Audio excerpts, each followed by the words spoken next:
Assalamualaikum warahmatullahi wabarakatuh. Bismillahirrahmanirrahim. Allahumma shalli wa sallim wa barik ala sayyidina Muhammadin wa ala alihi washabihi ajmain. Amma ba'du. Pun moga di mana nih bareng-bareng. Terus niki wahyu Allah. Jadi wahyu Allah tentang sing terkait makanan sing memabukkan.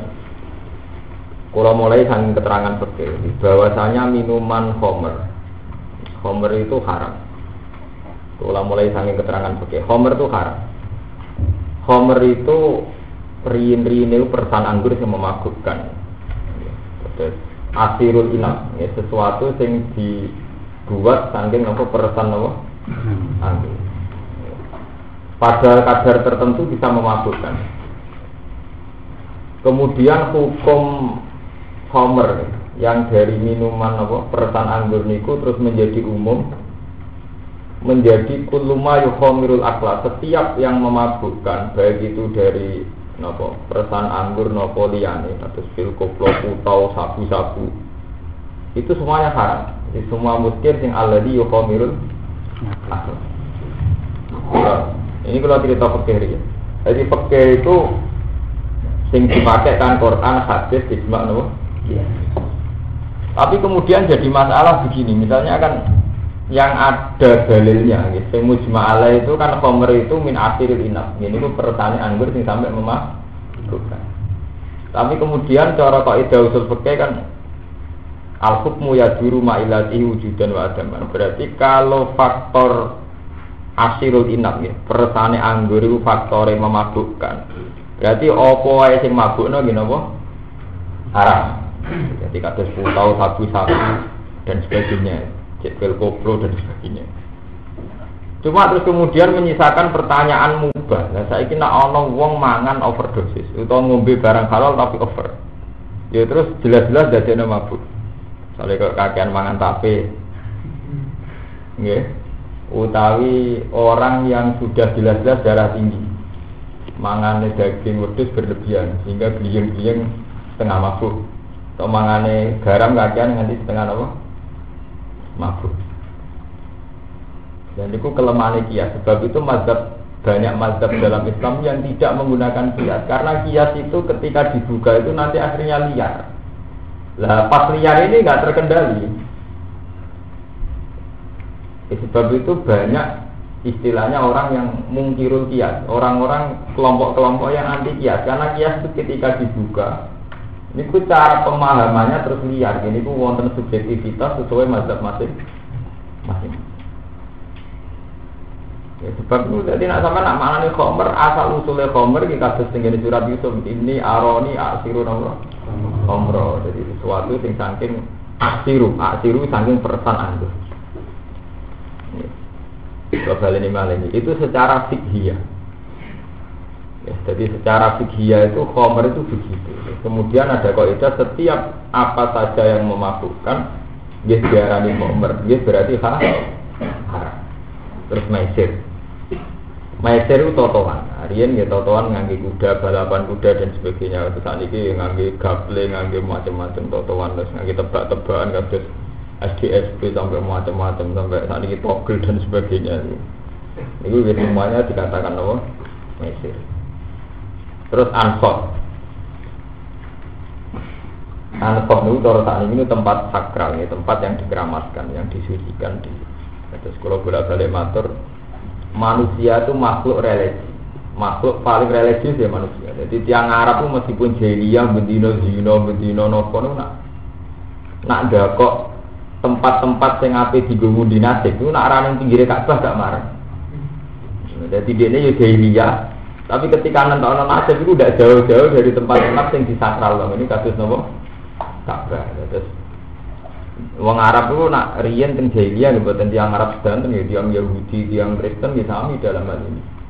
Jadi kados tipak gua Maria napa teng tembok ratapan. Sampai saiki tembok ratapan nak bek surat. Wong Yahudi nak duwe karep nasibe ditulis ning surat terus didapuk teng tembok napa ratapan. Kita wong Islam ndonga meneng kene ya ana pangeran, tapi iso nuwangis nek nang ngarepe napa Ka'bah. Lah terus teng kene wadah-wadah niku ditulisi. Jadi misalnya ditulisi teng kertas amarani Rabbi, Tuhan menyuruhku. Terus nahani Rabbi Tuhan melarangku. Terus yang kita netral. Terus dikocok. Dia nak ape lunga atau nentokno hal yang penting ngambil salah satu. Enggak tepaan nak nahani Rabbi berarti gak gitu. Nak amarani Rabbi berarti sih. Itu jenenge azlam. Darani kuda istiqmal, istiqsam. Wadah sing ngundi napa? Hikmah. Ya kalau tak cerita. Semua itu kata Allah itu min amali setan. Itu semua itu perilaku setan. Jadi Khomer jelas mari mabuk. Terus pengundian nasib dengan tulisan-tulisan ngoten itu mari kurapat, mari bid'ah, kurapat, syirik dan sebagainya. Terus fastanibuhu la'allakum napa? Tuflihun. Itu kalau mun matur itu keterangan secara fikih. Jadi secara fikih itu memang begitu. Kemudian ada sisi-sisi lain yang kenapa perilaku itu dikatakan rizqum min amali setan. Ya, satu jejemberan sing min amali setan. Fatanibuhu la'allakum napa? Terus diterangno pangeran innama yuridu setan ayyuki bainakumul adawata wal bughda bil khamri napa? Wal maisir. Setan itu menghendaki bahwa manusia dengan sering nyabu, sering mabuk-mabukan itu dengan sendirinya akan sering bertentangan. Jadi belum balik malih tentang hukum kias. Wong nyabu ya, karena setengah mabuk itu tersinggung titik ke dosa, terus melakukan kekerasan. Itu mabuk yang secara fisik, kayak minum putau, minum sabu-sabu dan sebagainya. Tapi kadang bener hukum kias itu tadi. Wong mabuk kekuasaan, atau mabuk rebutan proposal, itu tersinggung itu karang. Lalu kita bener kias bahwa Khomer tidak harus dimaknani mabuk putau. Mabuk putau ya haram, mabuk kekuasaan ya haram. Untuk podo-podo diakibat anggeris mabuk yuki ubenakumul adawatan apa? Batanjor. Kowe mabuk cewek itu haram podo kancane. Mabuk proposal kekuasaan ambisi kiai, yo mari tukaran mbek podo perebut proposal. Kowe ambisi mimpin, ambisi kiai nganti mabuk yo mari tukaran antar nopo? Kiai. Nah, iku lho cerita. Sebab itu ning gone Ihya sampean delok ngene, teng kitab tafsir. Itu Sayyidina Ali nak ngelem awake dhewe niku. Inna hauna uluman jumatan la wajatu khamalatan.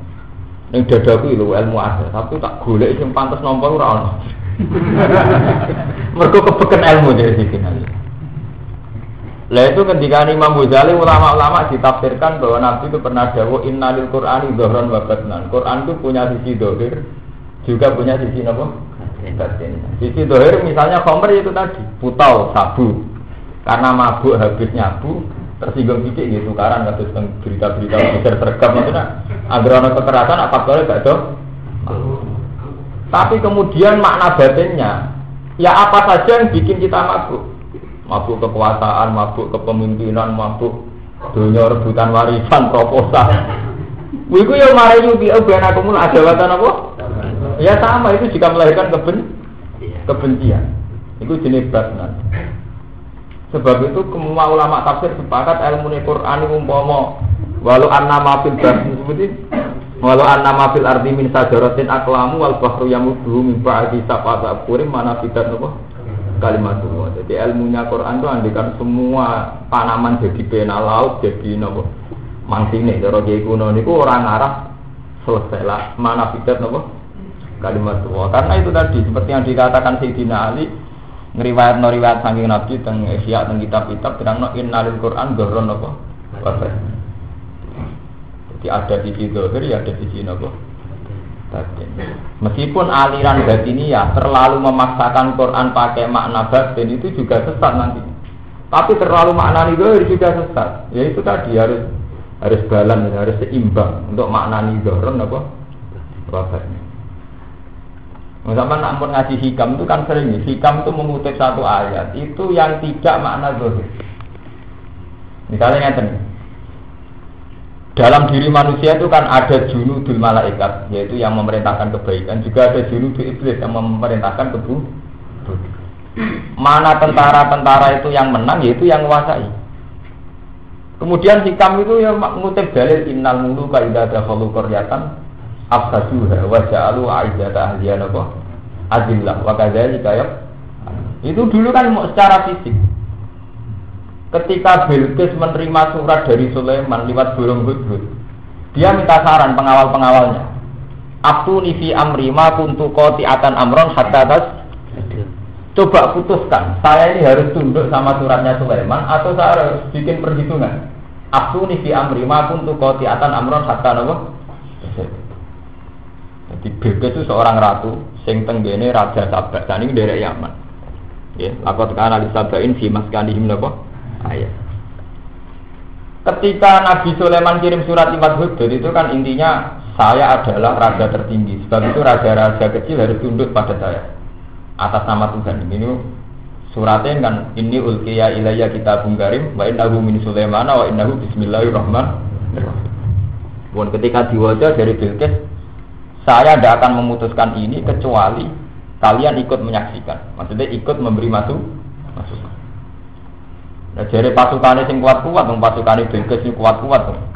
Cara cerita-cerita jin-jin Aladin barang ini, belum ada yang bisa ngangkat gunung. Mereka nak cara Kiai Jawa orang ngoten, jin sing mantep sing ke Baghdad. Karena ana wong kejinan itu ditekakno jin ke Baghdad.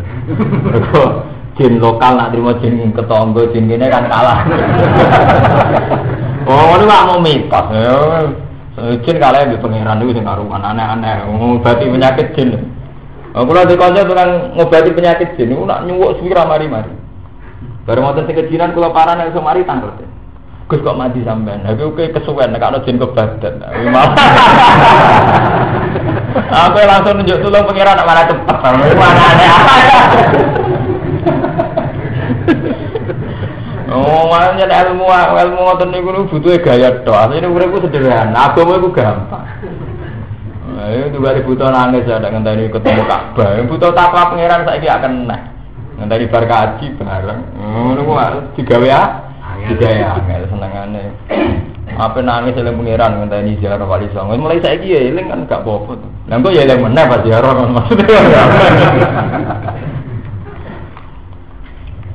Walhasil intinya niku ketika Bilqis niki cerita Zoran Wabatnan. Ketika Bilqis itu minta saran dari pasukannya kan qalu nahnu ulu quwati wa ulu ba'sin napa sadidin wal amru ilaiki fanduri madza kita ini pasukan yang sangat kuat. Jadi milih saja berhadapan. Arah pasukannya milih saja berhadapan. Nahnu ulu quwati wa ulu ba'sin napa sadidin wal amru ilaiki keputusan terserah jenengan sebagai ratu. Tapi dari Bilqisnya pakai filosofi ini niku innal muluka idza dakhulu qaryatan afsaduha wa ja'alu a'izzata ahliya napa azillah. Suatu kerajaan ketika masuk satu perkampungan itu pasti merusak. Dan wa ja'alu a'izzata ahliya azillah. Kaum yang dulu terhormat menjadi sangat terhina. Misalnya kasus Indonesia yang dijajah Belanda, dijajah PKI. Misalnya kiai itu tokoh paling terhormat. Ketika kalah kan yang paling dinistakan. Ciri utama penjajah adalah yang paling diburu adalah tokohnya. Tokohnya harus dilemahkan dulu. Jadi wajalu aizzata ahliya napa? Azillah. Orang terhormatnya dibikin azil. Itu makna fisik, makna zahir. Memang rata-rata ahli tarikh mengatakan bahwa ayat itu fi qissati Bilqis ma'a Sulaiman. Dan kemudian makna batnannya, makna batinnya ya seperti hati. Ati rak ngoten.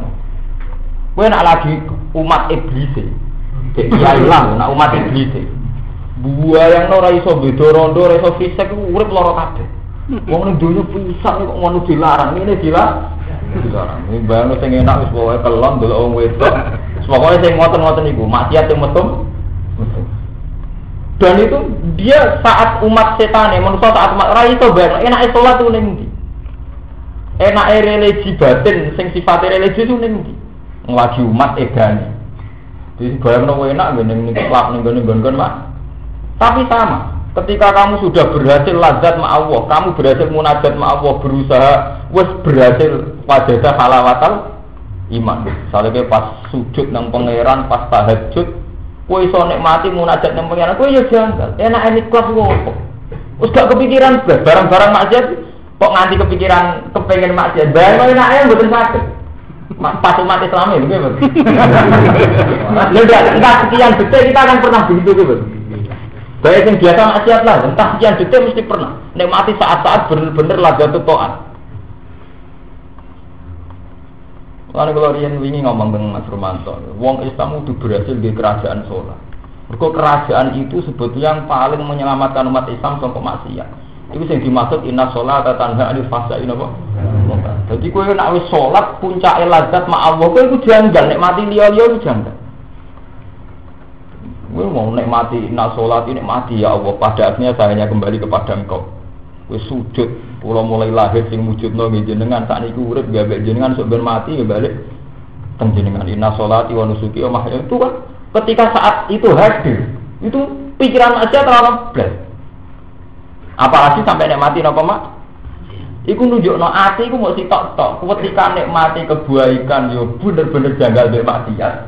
Tapi ketika umat mesume umat ediane yo janggal mek taat. Misale wong biasa nakal, nek itu dikek kok rugen topol. Tapi nek pas taat ge ngoten manusa. Dunia pisan udah maksiat lho. Nah itu makna batinnya itu tadi innal muluka idza dakhalu qaryatan dakhalu qalban. Jadi satu kerajaan ketika masuk satu hati mesti menggusur yang lain. Jadi cara makna bebasnya mesti menggusur ya. Begitu juga Nabi nak isdawa ya ana dzoron wa batnan. Misalnya Nabi ngendikan la tadkhulu malaikatun baitan fihi kalbun ausu ratun. Jadi malaikat itu tidak masuk rumah yang di situ ada anjing atau gambar. Itu rata-rata ulama makna zahirnya ya rumah anjing. Makna batinnya itu tadi hati seneng kono kemrungsung. Jadi kalbun itu mak. Jadi serah di duwe arep-arep terus iku serang arep lebon rahmat. Pamulai arep-arep duit gede. Untuk saya ketahui wajib arep-arep duit 10 juta malah kemrungsung kalbun kabeh rumah. Enggak macam kalbun itu simbol sangka tomak. Mengenai agar Quran nyebut anak tomak itu sama saluhu kama salil kalbi itahmil aliyazat atau tatribun apa? Ya asu itu pas dewean rambut sentak melet-melet kalau sentak melayu ya mbek napa? Nah itu la tadkhulu malaikatun baitan fihi kalbun. Malaikat tidak akan masuk rumah ati sing ning kono ana kalbun, ana mental to. Tomak. Ya tomak itu tidak harus dengan uang. Harus entek. Sale karo kula mulang jenengan terus tomak, kepengin dihormati, kepengin sampean mau ngiyekno aku tok ora ngiyeki liya iku ya kalbun iki. Nggih biasa mawon. Makanya orang tuh harus dilatih menghadirkan Allah bahwa saya mengajar ini karena amrullah. Allah menyuruh saya mengajar. Dan fa'asyuhu ya alam. Jadi sampean harus niru para nabi dulu. Nabi dulu tiap dakwah kampanyane la as'alukum alaihi ajra in ajriya illa alam. Tiap mulang tiap dakwah ngono, aku ora arep-arep diopahi. In ajriya illa alam. Tak arep-arep opas sangka apa. Ya saya kira wani gantinya. Tapi kita disariati gitu tadi, disariati kok sithik nih. Gini wow nih. Banyak kiai yang ketemu umatnya pas mulang tok. Mergo angger terlalu terbuka, ujung-ujungnya terkompensasinya terus dunia. Nah, sebab itu ya banyak ulama yang membatasi diri pas mulang tok, pas sholat tok. Karena kalau dituruti terus ini kok rawan gak in ajriya ila alam wah. Nah itu kan rawan, karena rawan tidak mesti begitu. Tapi agak-agak sudah rawan tuh. Ya itu jenengin apa? Innalil Quran dohron apa? Sebab itu saya finali saking diirim inna hauna uluman jumatan law wajadtu hamalatan. Ilmu ku kak ya, tapi sapa sing layak nampa. Dadi dekne dhewe ku gak yakin ana sing iso nampani. Muga kula bayangno lah ngoten. Ngalim sak kula wae wis wong bingung gitu lho. Nek saya dinali kan buyute napa? Bingung gitu loh. Apa meneh? Ya itu tadi ilmu itu udah ada habisnya. Dan dia masuk akal ketika seorang Imam Ghazali hikam nerangno makna batni, makna batinnya itu ya masuk akal. Paham? Kalau ini tumbas tafsir Ibnu Katsir. Ibnu Katsir itu bikin mukaddimah itu alhamdulillahilladzi anzalal kitab, alhamdulillahilladzi ja'ala dzulumati wan nur, alhamdulillahilladzi fatiris samawati wal ardi. Alhamdulillah. Terus beliau bilang begini dalam mukaddimah. Semua sifat Allah yang terkait dengan nuzulul Quran itu selalu dibuka dengan alhamdulillah. Artinya satu nuansa syukur, satu citra syukur, satu dorongan apa? Syukur. Piye alhamdulillah itu kaulus syakirin, sesuatu sing dekat dengan wong sing syukur. Sebab itu Quran ora ngarah ning gone atine wong sing ampen rupek tadoyuk fitin taharruf fit. Mane kena dadi kiye cek santri. Angger atimu ora padeng ora ngarah kelebon Quran. Men sumpek ra di dhuwit, tukaran sumpek geger mbek tonggo mbek mertua ora ngarah kelebon Quran. Mergo wong nek sumpek kok angel muni alhamdulillah. Padahal Quran dibuka mbek alhamdulillah terus. Quran niku ora ana dibuka mbek astagfirullah. Mergo astagfirullah wis timbul wong sumpek. Innalillah. Oh, apa meneh dibuka mbek innalillah. Malah nek ada di kiai kudu setengah uraan, uraan itu piye dekat muni alhamdulillah. Nyatane kula uraan malah gampang paham Quran. Itu bukti bahwa Quran itu ada makna batin, yaitu Ibnu Katsir membuat natijah kenapa semua sifatnya Allah yang terkait nuzulul Quran selalu dibuka pakai alhamdulillah. Alhamdulillahilladzi anzalal kitab, alhamdulillah kada. Pokoknya yang terkait nuzulul Quran itu dimulai dengan bahasa-bahasa yang arahnya itu syukur. Tabarakalladzi nazzalal furqan, alhamdulillahilladzi anzalal kitab. Tidak ada dimulai dengan astagfirullah atau bahasa-bahasa yang menunjukkan tadoyuk fit. Karena agama harus dimulai dengan merasa syukur dengan Allah. Ini ku ridho be apa sing dikersakno pengiran. Paham? Itu jenis makna batnan. Nah, sebab itu khomer ya kayak itu. Mabuk. Nah, mabuk itu apa? Secara fisik mabuk itu ya minum arak sabu-sabu. Minum arak sabu-sabu setengah ngeflek kok dibedo wong to tersinggung joto. Nah, makna batin ini mabuk kekuasaan, mabuk dan itu kesinggung ngamuk. Wes kok dia ini dipelora kurang. Iku yo ngamuk tenan ya. Ya ada wae kan tenan ya. Ya tampare mabuk, mau kira mabuk entuk, ya biasa wae to. Ujung-ujungnya kita tersinggung mergo mabuk entuk. Cara ora mabuk entuk kan ya biasa. Dari pas dijadi ini mau cair. Nah,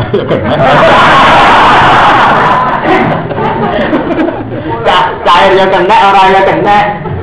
Loh, ketika orang tenang kan mau ngawali mabuk kan ya biasa. Nah, tapi ngawali mabuk ya. Ya benar kumur adawatan apa?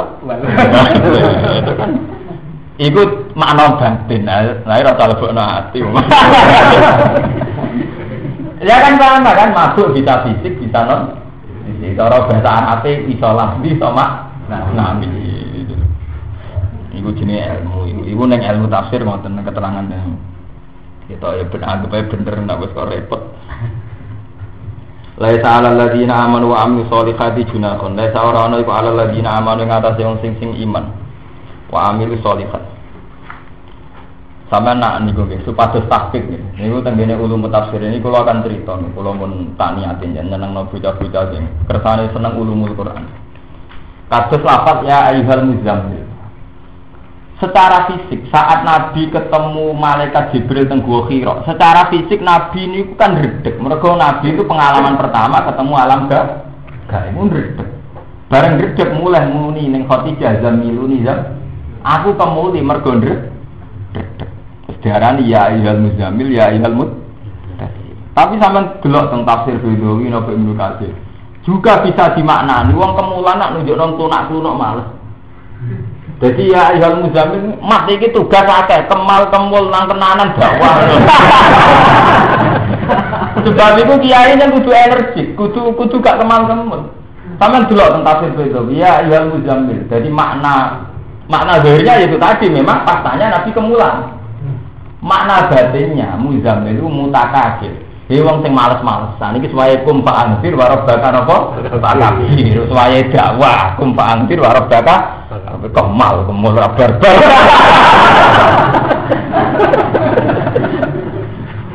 Lho kan enak nek ngomong aku sing tuku kitab sing cerita. Enggak tajal murah. Ora bati-batinan niku. Nunun, ramah akal. Ketika di mana nih batin nanti ada masalah kan? Ya tidak janggal, memang iya gitu. Ya kan gampang kan, mana nih Quran itu gampang. Karek anu sing nampa layak ta ora terus tidak. dinane kan pokro lho, ngomong ngono. Oh, aku kok akeh, to iki kok ngomong.